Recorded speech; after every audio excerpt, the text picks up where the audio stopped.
Sa kasaysayan ng ikalawang digmaang pandaigdig, isang pangalan ang umalingaw-ngaw bilang simbolo ng galing at bagsik sa labanan ng mga tangke, si Michael Wittmann.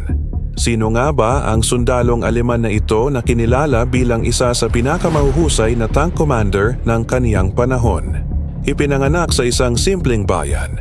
Ang landas ni Wittmann ay dinala siya mula sa pagiging isang ordinaryong sundalo hanggang sa pagiging isang kinatatakutang alamat sa larangan ng digmaan. Sa Eastern Front, ipinamalas niya ang kaniyang kakaibang galing sa paggamit ng makapangyarihang Tiger Eye tank kung saan nakawasak siya ng daan-daang sasakyang pandigma ng kalaban.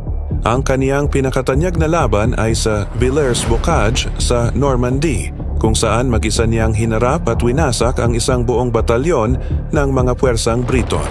Ngunit sa likod ng kaniyang tagumpay ay isang kontrobersyal na pamana. Para sa ilan, siya ay isang henyo sa taktika. Para sa iba, bahagi siya ng isang madilim na kasaysayan. Ano pa man ang pananaw, ang kwento ni Michael Wittmann ay nakaukit na sa kasaysayan ng digmaan.